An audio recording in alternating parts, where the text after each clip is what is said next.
다 함께 사도신경으로 우리의 신앙을 고백드리겠습니다. 나는 전능하신 아버지 하나님 천지의 창조주를 믿습니다. 나는 그의 유일하신 아들 우리 주 예수 그리스도를 믿습니다. 그는 성령으로 잉태되어 동정녀 마리아에게서 나시고 본디오 빌라도에게 고난을 받아 십자가에 못 박혀 죽으시고 장사된 지 사흘 만에 죽은 자 가운데서 다시 살아나셨으며 하늘에 오르시어 전능하신 아버지 하나님 우편에 앉아 계시다가 거기로부터 살아있는 자와 죽은 자를 심판하러 오십니다. 나는 성령을 믿으며 거룩한 공교회와 성도의 교제와 죄를 용서받는 것과 몸의 부활과 영생을 믿습니다. 아멘.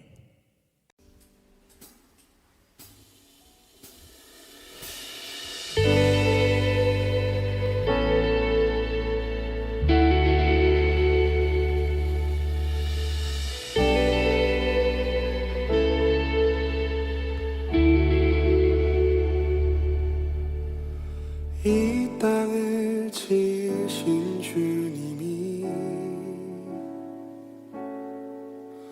우리의 모습도 만드셨네. 주의 손이 펼치신 사랑을 스스로 우리에게 보이셨네.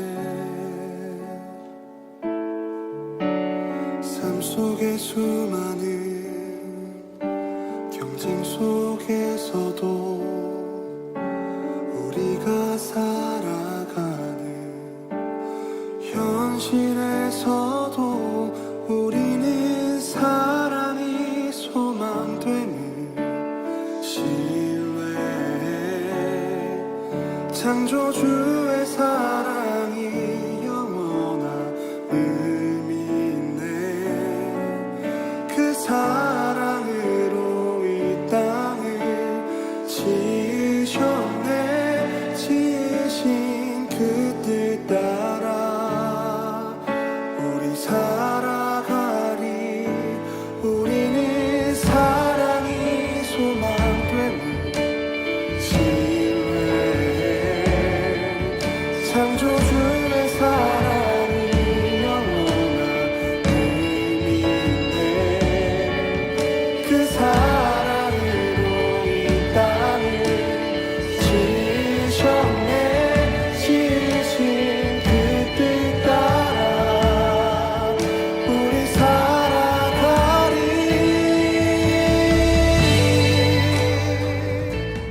주님 앞에 모여 예배 드릴 수 있게 하심에 감사합니다. 지난 한 주간 세상 속에서 지은 모든 죄를 주님 이 자리에서 용서받을 수 있게 해주시고 앞으로는 주님께 영광이 되고 주님이 기뻐하시는 생활을 살 수 있도록 도와주세요. 하나님, 지금 코로나 때문에 교회 오지 못한 학생들이 있습니다. 이 코로나가 빨리 끝나서 모든 학생들이 교회로 올 수 있도록 도와주세요.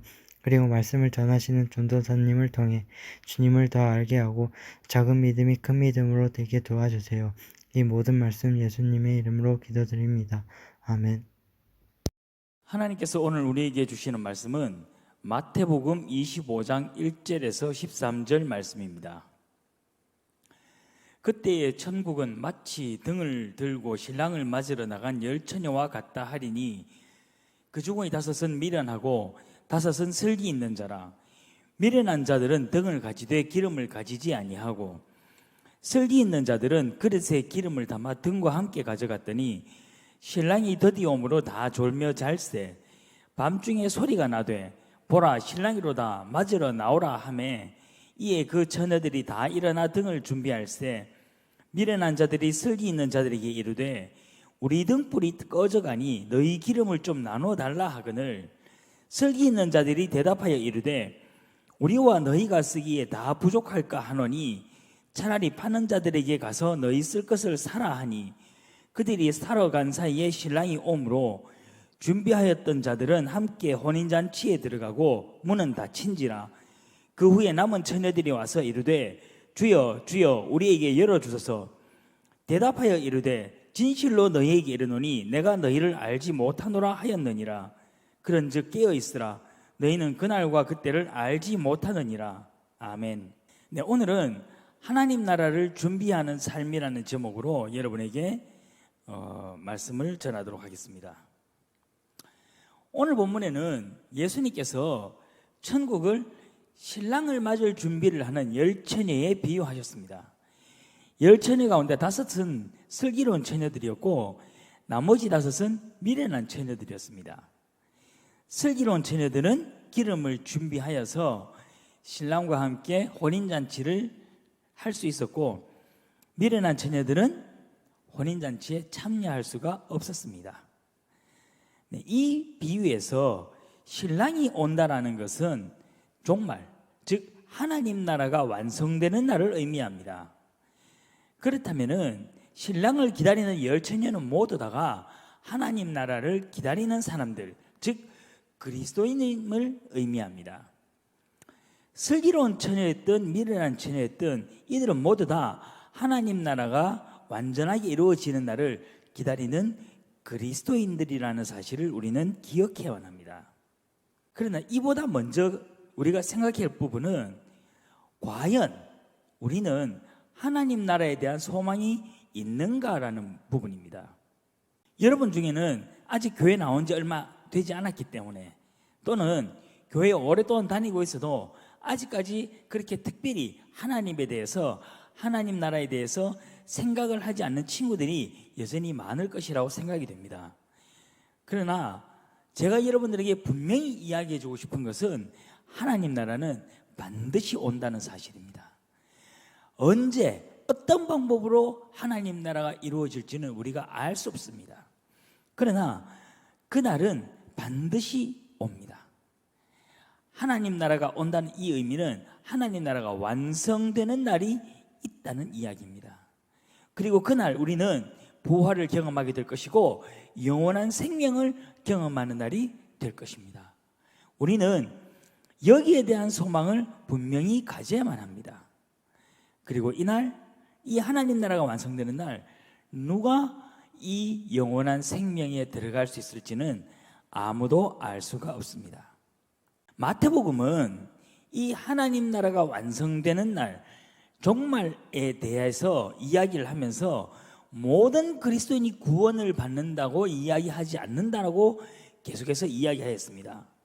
즉 우리가 이야기하는 대로 많은 기독교인들이 모두가 구원을 받는 것이 아니라, 마태복음에서 이야기하는 구원을 받는 사람은 그 가운데서도 하나님의 뜻대로 사는 사람들만이 구원을 받는다는 관점으로 이야기를 하고 있습니다.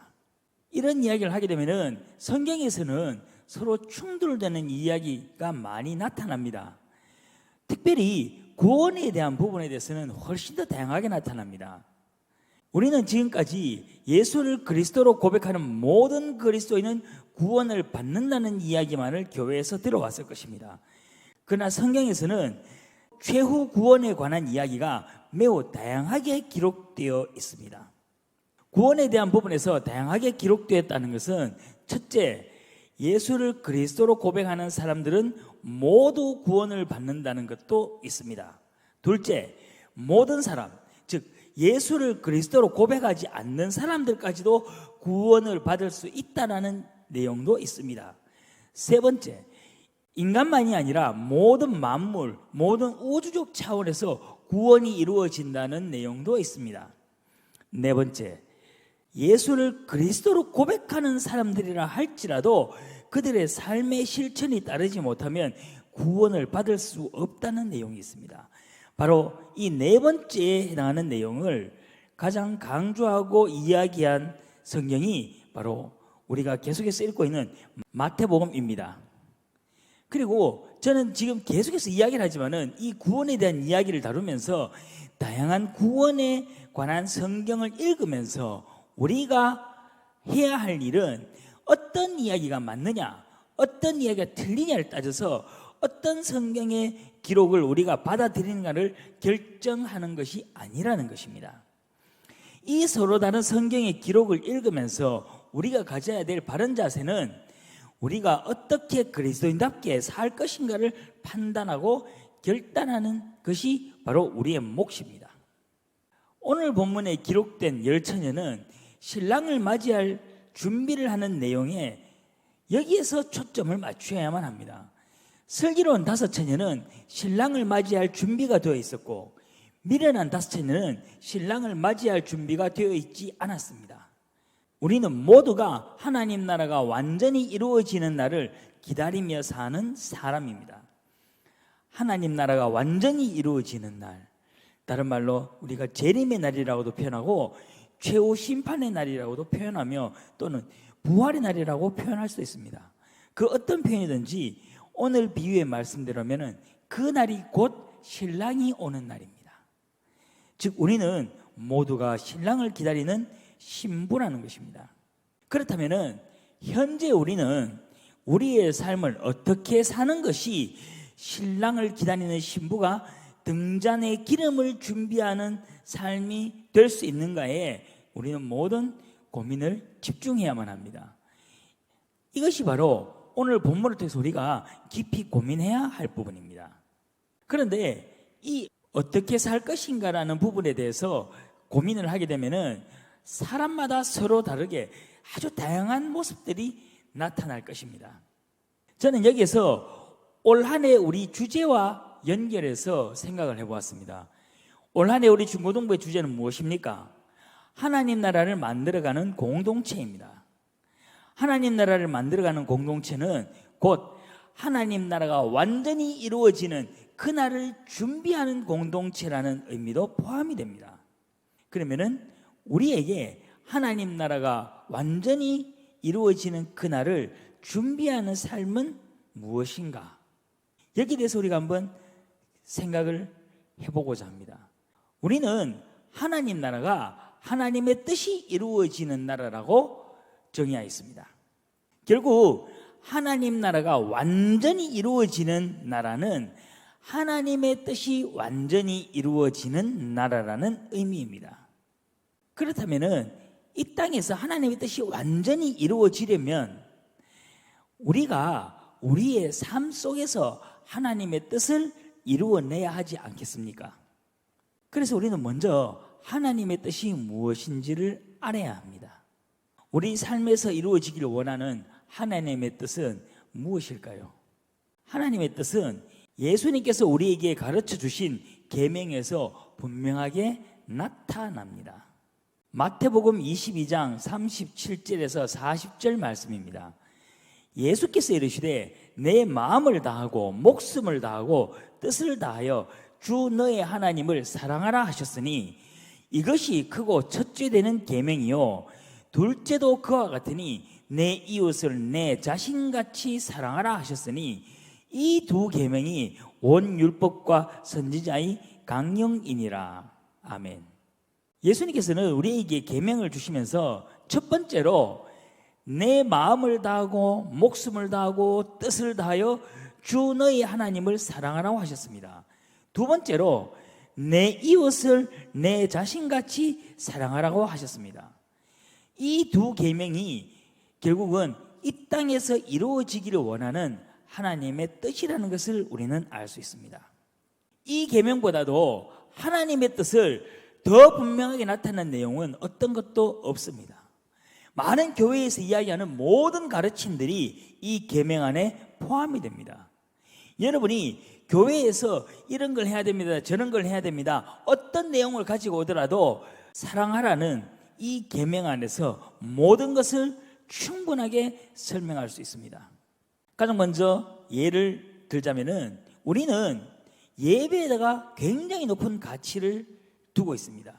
교회에서 예배는 정말로 가장 중요한 가치 중에 하나입니다. 근데 이 예배는 어떤 곳입니까? 하나님과 내가, 하나님과 우리가 만나는 그러한 자리입니다. 여러분 중에 여러분이 정말로 사랑하는 누군가를 한번 떠올려 봅시다. 너무나 사랑하는 그 사람을 일주일에 단 한 번, 그것도 1시간만 만난다고 한번 생각을 해보십시오. 여러분 그 시간에 만족할 수 있습니까? 혹시 누군가를 사귀고 있는 친구들 있나요? 아니면 또 여러분들이 앞으로 누군가를 사귀게 되겠죠. 그러면은 그 사람에게 한번 이야기를 해보십시오. 앞으로 일주일에 1시간만 만나자고. 아마 이 이야기를 여러분이 사랑하는 그 사람에게 이야기하는 순간 여러분은 엄청난 말들을 들을 각오를 하고 이 이야기를 해야 할 것입니다. 전도사님의 룸메이트 전도사님이 연애를 시작했습니다. 근데 평소에는 그 전도사님이 하는 전화라고는 본인 부모님과 하는 아주 짧은 전화 통화 또는 부서 선생님들과 하는 아주 짧은 통화밖에 없었습니다. 거의 전화를 하지 않았습니다. 근데 어느 날부터인가 하루 종일 전화기를 붙들고 전화를 하고 있습니다. 그리고 거의 외출을 안 하던 이 사람이 거의 매일 외출을 합니다. 그리고 밤늦게 들어옵니다. 왜겠습니까? 연애를 시작한 그 데이트하는 그분과 만나고 오고 그분과 전화통화를 하겠지요. 여러분, 사랑은 바로 이런 것입니다. 이것을 봤을 때 우리가 드리는 예배가 얼마나 형식적인가를 우리는 알 수 있습니다. 지금 예배가 지루하다면은 우리는 두 가지 관점에서 생각할 수 있습니다. 하나는 우리가 하나님을 사랑하지 않든지 아니면은 예배를 통해서 하나님을 만나지 못하고 있든지 둘 중에 하나일 것입니다. 그리고 여러분들이 만약 이 예배를 드리면서 하나님을 만나지 못한다면은 아마 그것은 저의 책임도 굉장히 크고 무겁다라고 저는 생각을 합니다. 그 이유는 예배 시간에 하나님의 말씀을 선포한다고 하면서도 여러분에게 정말 여러분에게 맞는 살아있는 하나님의 말씀을 매개하지 못한다는 것은 그것은 저희 책임이기 때문입니다. 그러나 우리가 우리의 예배의 모습을 생각했을 때 우리가 얼마나 하나님을 진심으로 사랑하는가에 대한 것이 명확해집니다. 여러분, 저는 정말로 간절하게 소망합니다. 여러분들이 이 예배를 통하여 하나님과 만날 수 있기를 소망합니다. 그리고 우리가 드리는 이 예배를 통해서 여러분들이 하나님과 뜨거운 사랑을 나눌 수 있기를 간절히 소망합니다.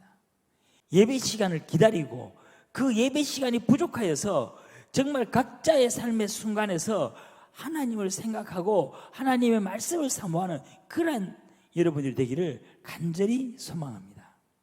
마태복음 22장 37절에서 40절 말씀을 다시 한 번 더 읽어보겠습니다.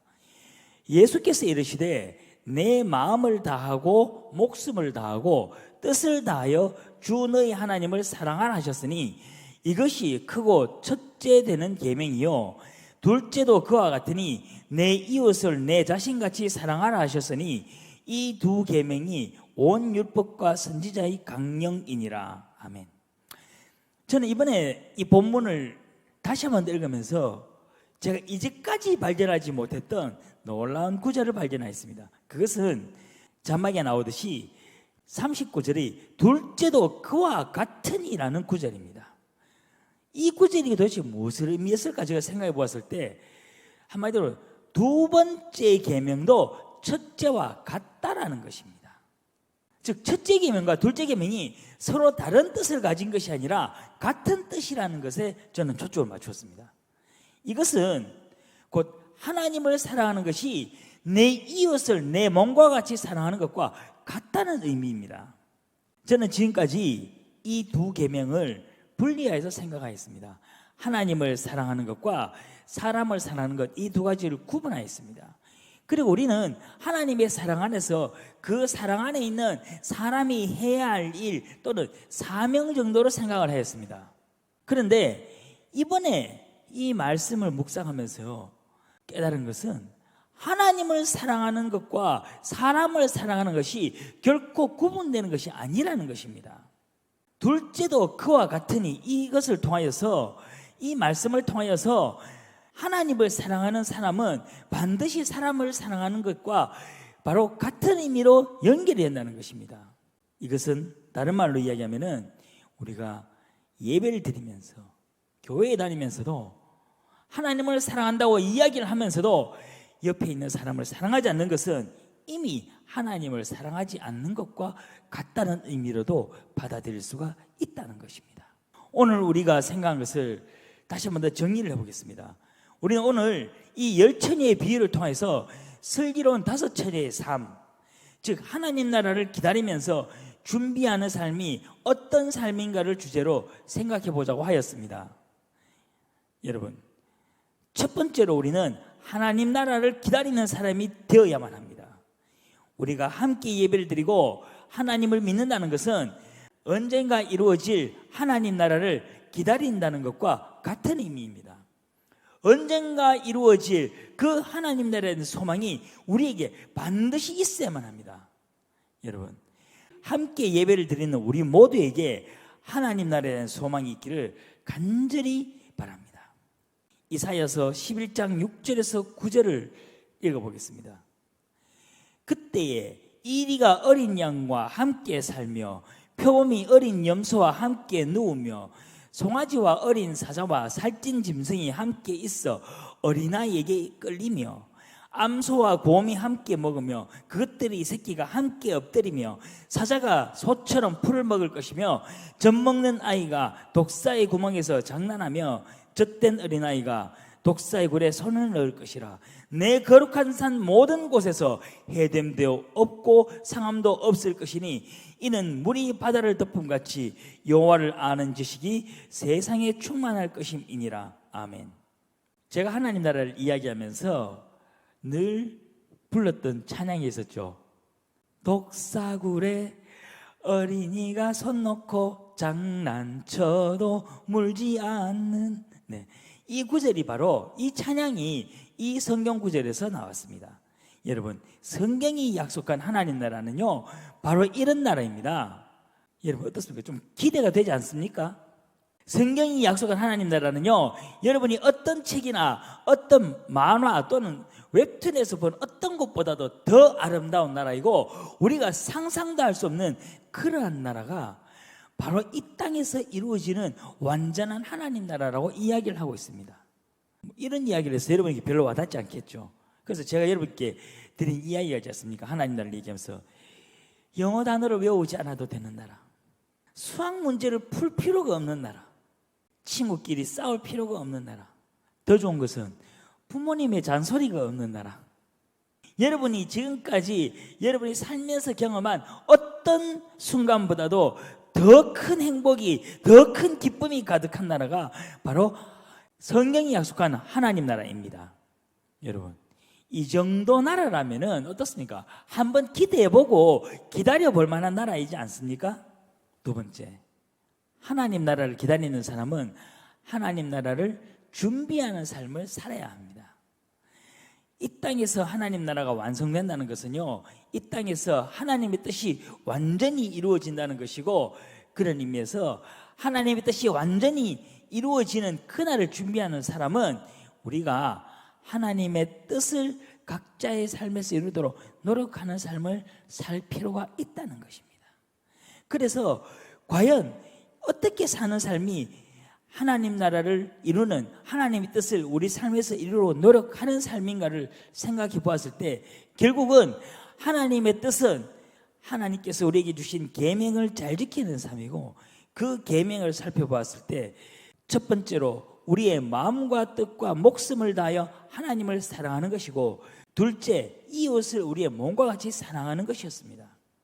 그런데 이 두 가지 계명이 서로 다른 것이 아니라 같은 계명이라는 것입니다. 하나님을 사랑하는 사랑과 이웃을 사랑하는 사랑이 서로 다른 것이 아니라 바로 같은 사랑이라는 것입니다. 여러분, 결국 하나님 나라를 기다리면서 준비하는 삶은요, 여러분의 이웃을 사랑하는 삶이 됩니다. 이것은 곧 하나님 나라를 만들어가는 삶 역시 궁극적으로는 이웃을 사랑하는 삶과 같다는 것입니다. 여러분, 왜 하나님을 사랑하고 이웃을 사랑하는 것이 하나님 나라를 기다리면서 준비하는 삶이고, 이것이 왜 하나님 나라를 만들어가는 삶이 될 수 있을까요? 물론 이것이 하나님의 뜻이기 때문이기도 하지만은 우리는 고린도전서 13장 13절을 통해서 좀 더 명확하게 알 수 있습니다. 고린도전서 13장 13절 말씀에서는요, 그런즉 믿음, 소망, 사랑 이 세 가지는 항상 있을 것인데 그 중의 제일은 사랑이라. 아멘. 이렇게 기록되어 있습니다. 왜 바울 사도는 믿음, 소망, 사랑 가운데서 사랑이 제일이라고 이야기하였을까요? 여기에 대해서 제가 한번 깊이 묵상해 본 적이 있습니다. 여러분, 이 땅에서 완전히 하나님 나라가 이루어지는 날, 그날을 상상해 보십시오. 그날 하나님 나라에서 어떤 일이 있겠습니까? 그날은요, 이미 하나님의 우리에게 주신 약속에 대한 믿음이 이루어진 날입니다. 그리고 그날은 하나님의 약속에 대한 우리의 소망이 이미 이루어진 날입니다. 여러분, 우리의 믿음과 우리의 소망이 완전히 이루어진 날, 우리에게는 어떤 삶이 있겠습니까? 그날에는 하나님과 우리 안에서 영원한 사랑만 있을 뿐입니다. 그러므로 사랑은 세상 끝날까지, 아니 세상 끝날 이후에도 영원히 존재할 수 있는 그것이 바로 사랑밖에 없기 때문입니다. 이 세상에서 여러분이 경험하는 아주 작은 불평불만도 존재하지 않고, 여러분이 가장 행복하고 가장 사랑이 가득했던 그 순간보다도 더 큰 사랑과 행복이 가득한 나라, 바로 그 나라를 기대하면서 여러분, 이 순간 힘들고 어려움 속에서 여러분의 도움이 필요한 사람들에게 여러분의 사랑을 나누어 주는 것이 바로 이 땅에서 하나님 나라를 만들어가는 우리의 할 일입니다. 그리고 그러한 삶이 곧 신랑을 맞이하면서 등잔의 기름을 준비하는 슬기로운 다섯 처녀의 삶이 될 것입니다. 다 함께 기도드리겠습니다. 사랑의 하나님 아버지, 우리는 슬기로운 다섯 처녀와 미련한 다섯 처녀의 신랑을 맞이하는 모습을 바라보면서 우리가 어떻게 살아야 하는가에 대해서 함께 생각해 보았습니다. 그런데 놀랍게도 신랑을 준비하는 삶, 하나님을 기다리는 삶이 다른 것이 아니라 바로 내 옆에 있는 이웃을 살아가는 삶이라는 것을 우리가 깨닫게 되었습니다. 하나님, 우리가 정말 나의 도움을 필요로 하고 정말 나를 필요로 하는 사람들을 위해서 사랑할 수 있는 그러한 우리 모두가 될 수 있게 인도하여 주시옵소서. 정말 우리가 실천하는 그 사랑을 통해서 이 땅에 하나님 나라가 만들어져 가며, 또한 이 땅에 하나님 나라가 완전히 이루어졌을 때 하나님께 칭찬받고, 정말 너희가 슬기로운 다섯 처녀의 삶을 살았구나라고 하나님께 인정받는 그런 우리 모두가 될 수 있게 인도하여 주시옵소서. 그러나 아직 우리는 내 옆에 있는 사람조차도 사랑할 수 없는 그런 사람입니다. 하나님, 우리에게 하나님을 사랑하는 마음을 심어주시고, 또한 그 사랑으로 우리 주변에 우리의 도움을 필요하는 모두를 사랑할 수 있는 그러한 우리 중고등부가 될 수 있게 인도하여 주시옵소서. 이 모든 말씀 우리 주 예수 그리스도 이름으로 기도드립니다. 아멘. 다 함께 주기도문 드리겠습니다. 하늘에 계신 우리 아버지, 아버지의 이름을 거룩하게 하시며 아버지의 나라가 오게 하시며 아버지의 뜻이 하늘에서와 같이 땅에서 이루어지게 하소서. 오늘 우리에게 일용할 양식을 주시고 우리가 우리에게 잘못한 사람을 용서하여 준 것 같이 우리 죄를 용서하여 주시고 우리를 시험에 빠지지 않게 하시고 악에서 구하소서. 나라와 권능과 영광이 영원히 아버지의 것입니다. 아멘.